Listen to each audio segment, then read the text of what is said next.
Hello again, everybody. I'm so happy and excited to see you today. Today, I will be sharing my 5 top tips for building rapport with your new students. I'm Nancy Mazo from Notably Nancy YouTube channel. I offer tips, tricks, and trending issues and share with you things that I've picked up in my 4 years of online ESL teaching experience so that you can be the best teacher that you can be. If you're a subscriber to my channel, thank you very much. I really appreciate it. It helps me to keep putting out important content that helps you. If you're new to this channel, please hit the subscribe button so that you'll be notified. I make weekly videos. Okay, so let's jump right in. 5 top tips for building rapport with your new students. Okay, tip number 1, this is specifically for VIP kid teachers. If you go to the student page on your computer, there's a little 30-second student clip, okay? And this will give you an idea of who the student is, how they respond, a little bit about their learning style before you even begin your class. So that's a good thing to check out. Right now, it's not on every student information page, but many of them, and it really gives you a heads up on who your student is. Okay, number 2, and I highly recommend this, open and load your classroom a few minutes early. Okay, what I do is I get in there and the camera of me automatically turns on. I turn it off, okay? But a lot of times the student will already be online. If it's a new student, you can get a really good idea of who they are. You can see, are they playing, for the younger ones, are they playing with a certain toy? Are they wearing an Elsa shirt? Before you even meet them, you can start customizing what you'll be doing in your lesson. You can really use the information of seeing them before you even meet them to customize your class to them. For example, if I see a girl wearing Elsa shirt, then I might go to my Elsa reward before class even starts. This gives me a little more information about that student that I don't know yet. I want to give a little warning about that. It's like in a regular classroom situation. You know, you want to listen, but you want to listen with a grain of salt because you're a new teacher and they're your new student, and you want to make sure that you're really giving them the chance that they need to make a good impression, or for you to make a good impression with them. Just because a different teacher's had an issue with a student doesn't mean that you will. Okay, number 3, and I do this and it really helps. When I first started doing it, it seemed kind of like fakey, but I really make myself do it. Before I open my camera, I get ready. I put a big smile on my face. I might stand up and just stretch or do some exercises if it's between classes so that I look happy and energetic and friendly before I even open the camera. And I want to look friendly and welcoming before I even say the first word, because they're all body language cues that the student picks up on. Okay, tip number 4, ask questions. And this can even be with a beginning student. Okay, usually with my beginning students, I ask the questions when they are my new student. What is your name?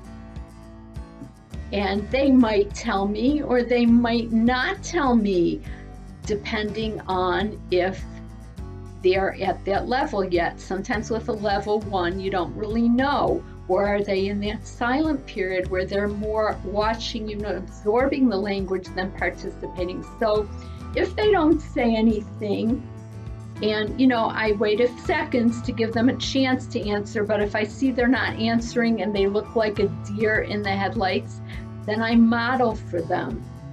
Say, my name is Emily. Okay, now this is what I use every class, and if you'd like a PDF version of this that you can download, I laminated this. My name is permanent. This I can erase, and I put each student's name. My name is Emily. Oh, hi, Emily.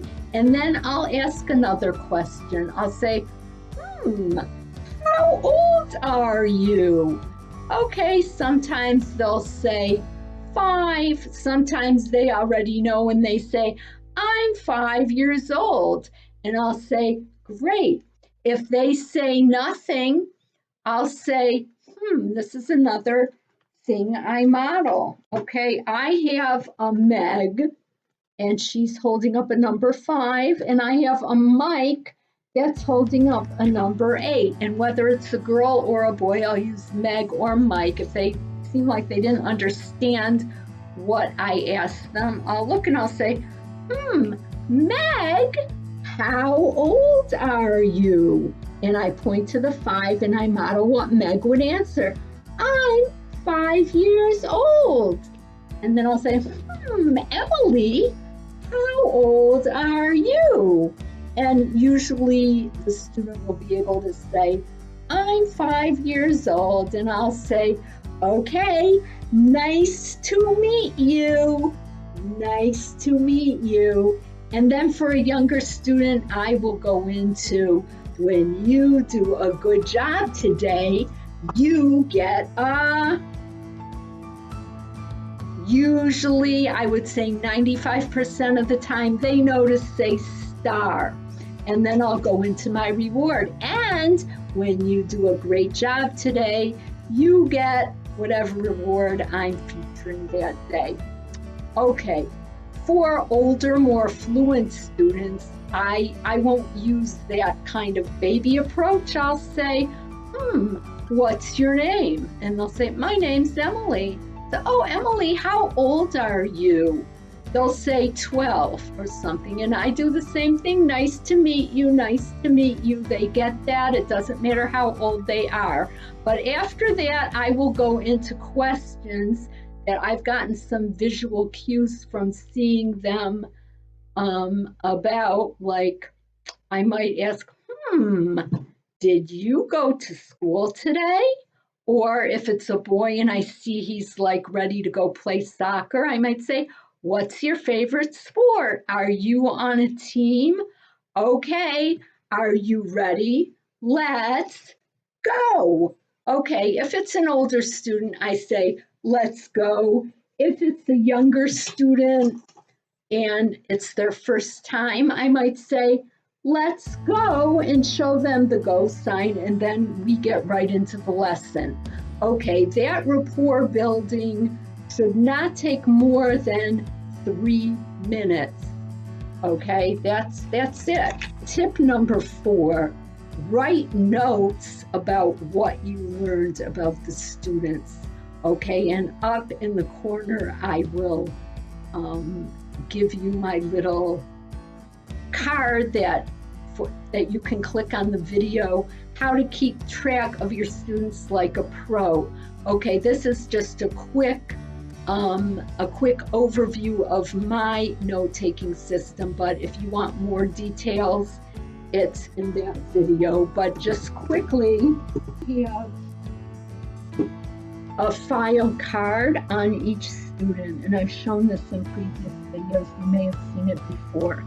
I have the student's name, it's Emily, what day she started with me. Wow, it's been over a year. And I put the date, what reward I used, and any questions or things we worked on or things I asked them to do, so that before the next lesson with them, I can look and say, okay, for example, here I have intro project. Okay, so it gives me the reminder that I want to ask them how their project's coming along. I want to ask them, and I don't necessarily remember it. These file card, the system really jogs my memory. I've been using it for about 2 years, and I think it really helps me feel connected to my students, and on top of, like, having a continuity to the lessons. Okay. Tip number 5, incorporate the items that you might see that they brought to class, both beginning and advanced. Okay, like for example, I might see a child playing with like an alligator, okay, and it has nothing to do with the lesson, but to build rapport, I incorporated into the lesson, say, oh, you have an alligator. What color is your alligator? The alligator is green. Okay, you don't want to go too far down the rabbit hole. Okay, you have to know when you can just ask the questions or kind of bring it in to build rapport without it going so far off track that your pacing goes off. So just watch that, and as you get more experience, you'll really get a feel for it. Okay, so let's review. This is a summary of the 5 tips. Okay, to summarize, number 1, watch the clip on the student info page. Number 2, open and load your lesson a few minutes early so that you may get a chance to see the student. Number 3, put on a big smile before you open your camera so that you are already looking friendly. Okay, number 4, ask questions. And number 5, within limits, incorporate it and be interested in items they have brought to school, items they are wearing. Sometimes some of my girls have like a unicorn, or they're wearing a unicorn shirt or something, and when I mention it, they really light up because it's showing that I care about them. They're not just another student. I care about them as a student and them as a person. Now, before we go, I want to offer one more bonus tip, okay? And this bonus tip is so important, but in the first 3 minutes, you need to be really assessing what your student's personality is, what is their learning style, and really adapt your teaching style to their learning style and their personality. So if they're a very active child, a very active student, you can be really active, like, wow, you did a great job, super work, high five, high five, high five, high five, high five.